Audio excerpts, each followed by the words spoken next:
Bueno, hablemos hoy de gobernabilidad, básicamente en función de que estamos por iniciar nuestro 17º programa de gobernabilidad y gestión pública.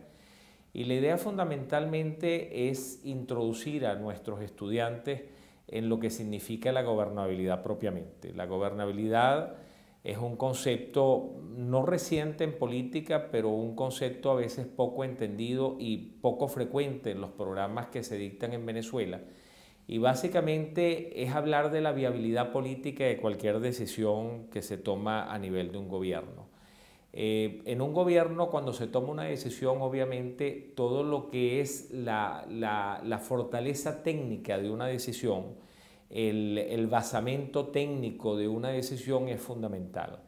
Pero no solamente es lo técnico lo que de alguna manera hace que lo que se decida en un momento dado pueda tener éxito en un gobierno, sino también la viabilidad política que tiene esa decisión. Y la viabilidad política muchas veces no va de la mano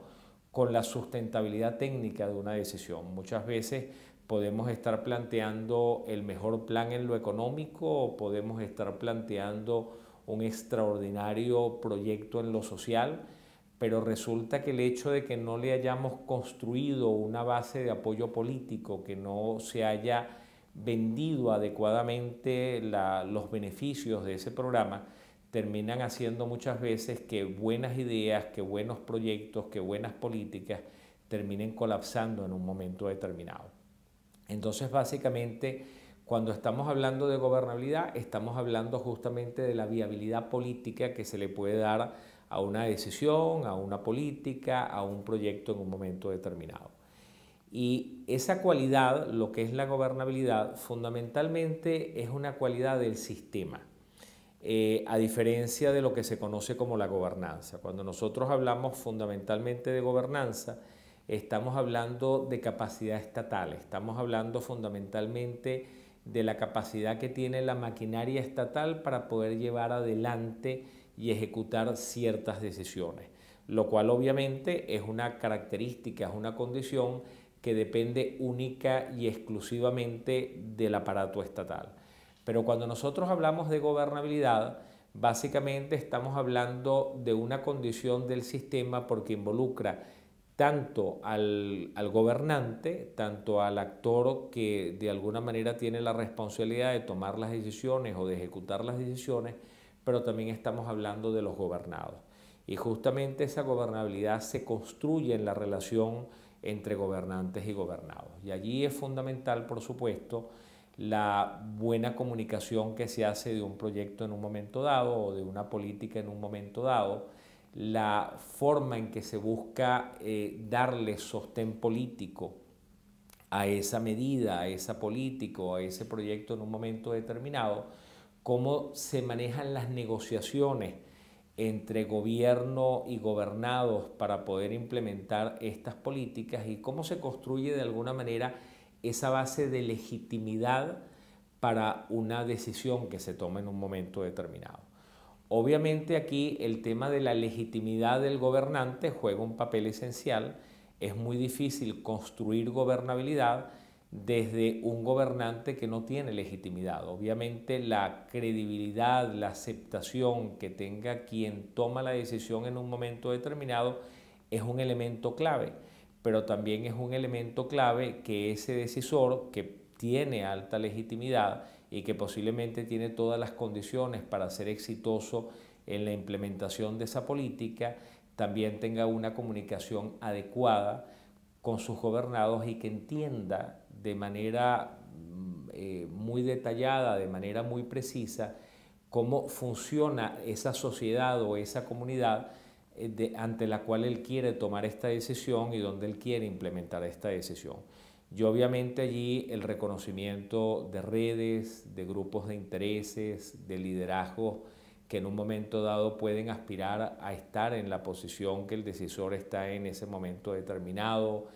las relaciones entre diferentes actores de la sociedad, son elementos que son fundamentales para yo poder justamente construir esa base de gobernabilidad para una decisión en un momento determinado. También cuando hablamos de gobernabilidad es importante y conforma, por decirlo así, otra de las materias de los cursos que nosotros dictamos a través de este programa, entender un poco cómo funciona la construcción de escenarios, cómo se proyectan escenarios y en base a ello cómo se toman decisiones. Y algo que es fundamental comprender es que cuando nosotros estamos tratando de predecir cuál va a ser el comportamiento de un actor en un momento determinado ante una decisión, es importante tomar en cuenta que normalmente tenemos que partir de, digámoslo así, de una base de racionalidad para poder hacer predicciones sobre decisiones. Porque si en un momento dado partimos de la idea de que los actores son irracionales, no se puede predecir la actitud de un actor irracional puesto frente a ningún escenario. Entonces allí básicamente todos los modelos, por decirlo así, de predicción y de toma de decisiones parten de que existe un elemento de racionalidad que puede explicar lo que puede suceder en una situación determinada.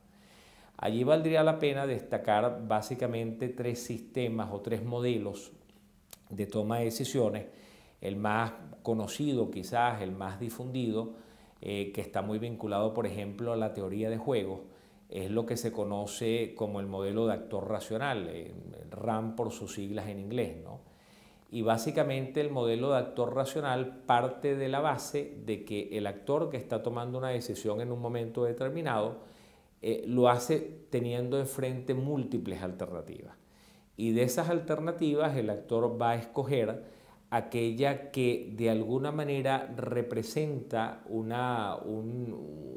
mejor ganancia en una relación costo-beneficio que obviamente obedece a cuáles son los objetivos de este actor en un momento determinado. Hay un segundo modelo que trata de explicar la toma de decisiones, que básicamente es un modelo que se basa en lo histórico, se basa en cómo un actor político, un gobierno o un actor internacional en un momento determinado ha venido tomando decisiones ante problemas o ante situaciones que son semejantes. Entonces, básicamente, lo que trata de hacer este modelo es encontrar las analogías entre la situación actual y una situación pasada para tratar justamente de ver cómo ese actor reaccionó ante esa situación que se parece a la situación actual y tratar entonces de predecir cuál puede ser su posible respuesta. Y un tercer modelo es el modelo burocrático, que básicamente entiende que el gobierno no está compuesto por un solo actor, sino por un conjunto de actores. Y básicamente las decisiones son el resultado de un juego de intereses entre diferentes actores que conforman en un momento dado un gobierno o que conforman un ministerio o que conforman una entidad específica, ¿no? Y básicamente el entender quiénes son los actores que tienen poder dentro de esa entidad y cómo funcionan esas relaciones de poder y la competencia de intereses que puede haber ahí adentro es lo que permite de alguna manera comprender cuál es la posible decisión. Estos modelos no son mutuamente excluyentes. Normalmente lo que nosotros recomendamos es que sean utilizados un poco como una caja de herramientas, o sea, dependiendo de las características de la situación específica, puedo aplicar un modelo o puedo aplicar varios para comparar los resultados que me dan en la predicción o en la toma de decisiones que estoy tratando de comprender. Y en otros casos encuentro modelos que encajan mucho mejor con ciertas situaciones que otros. Entonces la recomendación básicamente es no utilizar estos modelos como compartimientos estancos donde yo tengo que escoger uno en detrimento de otro, sino que a veces puedo aplicarlos de manera combinada para tratar de comparar resultados o escoger el que mejor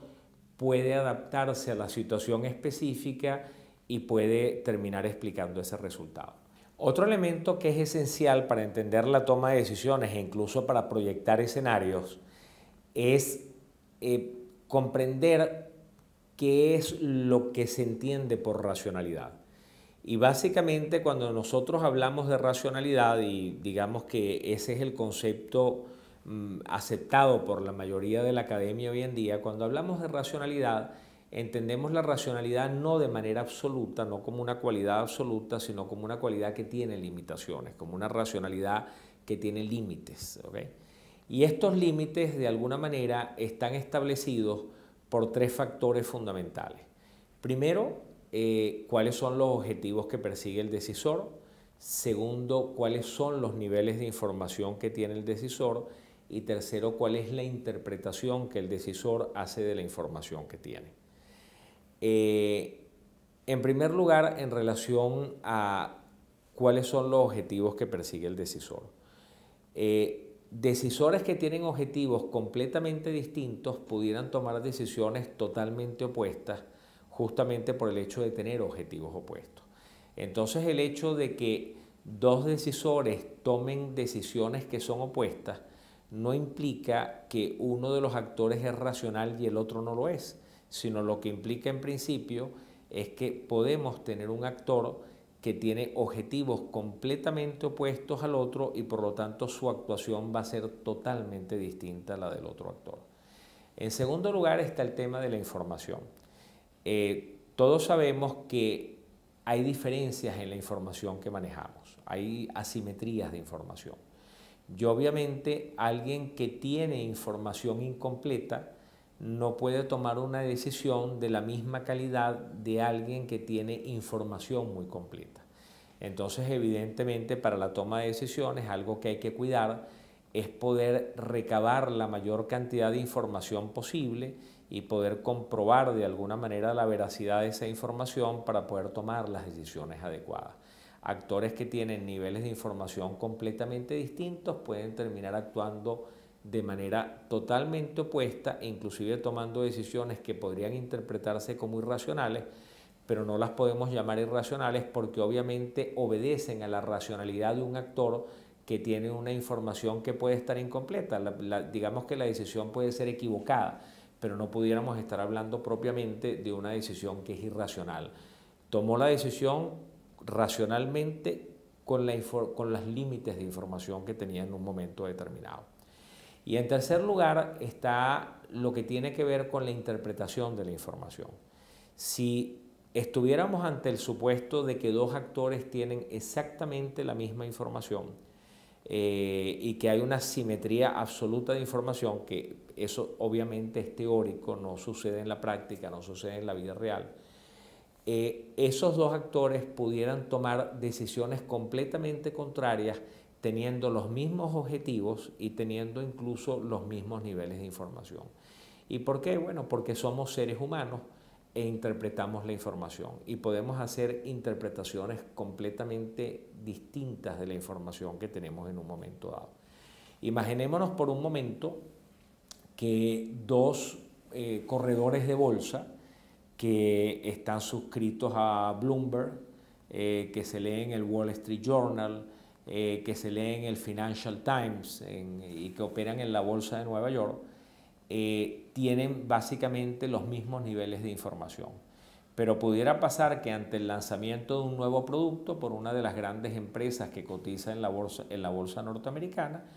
unos interpretaran que el producto como está concebido va a ser un fracaso total y no va a tener mayor aceptación y va a implicar pérdidas importantes para la compañía, con lo cual el corredor que tiene esa impresión va a terminar vendiendo todas las acciones de la compañía,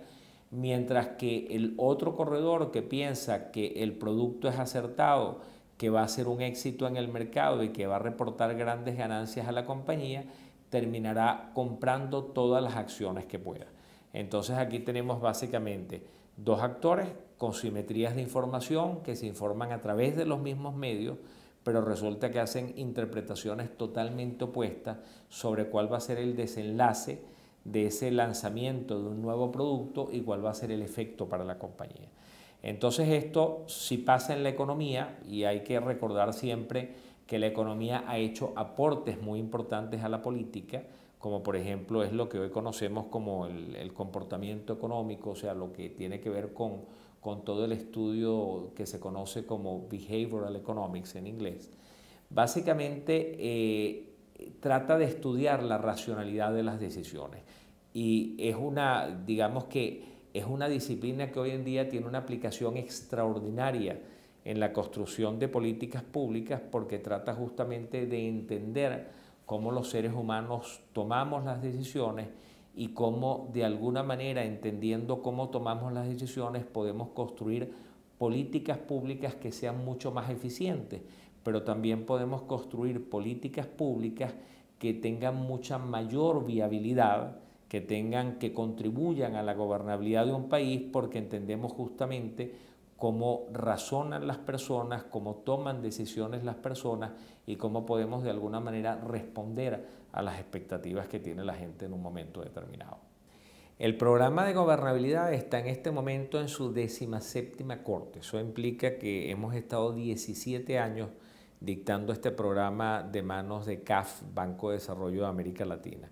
Es un programa extraordinario que justamente explica su longevidad por la calidad del programa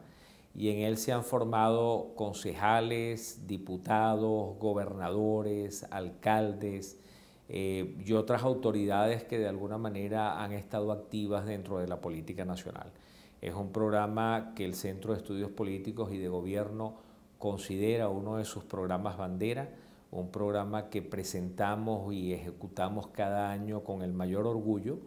y quisiéramos extender la invitación a todos quienes nos ven y están interesados en formarse en estas áreas vitales para el futuro del país. El programa actualmente tiene su proceso de postulación abierto y de inscripciones y va a continuar hasta el 21 de febrero. Y vamos a iniciar clases en la sede de Caracas el día 28 de febrero y en la sede de Miranda el fin de semana siguiente, el 8 de febrero. Básicamente los programas se ejecutan los días viernes en la tarde y sábado todo el día porque van dirigidos a un público justamente que está muy ocupado y que se le dificulta poder estudiar y poder asistir a clases los días de semana y pensando justamente en ese público ejecutamos este programa durante viernes en la tarde y sábado todo el día. La invitación la extendemos a todos los que están interesados en este tema y en especial a aquellas personas que ocupan cargos públicos, cargos de dirección o gerencia en lo público y miembros de partidos políticos, organizaciones no gubernamentales que se interesan por lo público en el país, pero también para estudiantes y otras personas que están proyectando su vida dentro del servicio público. Este es un programa extraordinario para comenzar a entender cómo funciona la política con mayúscula y cómo funciona el servicio público. Invitamos a todos entonces a que se postulen para este programa y pueden encontrar la información en nuestra página web, bien sea en la página de la Universidad Católica Andrés Bello o en la página que corresponde a la revista electrónica del Centro de Estudios Políticos y de Gobierno de esta universidad, que es Política con K, Política UCAP, todo pegado, politicaucap.org. Y allí con el mayor gusto van a encontrar, vamos a responder cualquier pregunta que ustedes tengan y van a encontrar allí la planilla de postulación para poder presentar pues su aspiración a formar parte del programa este año.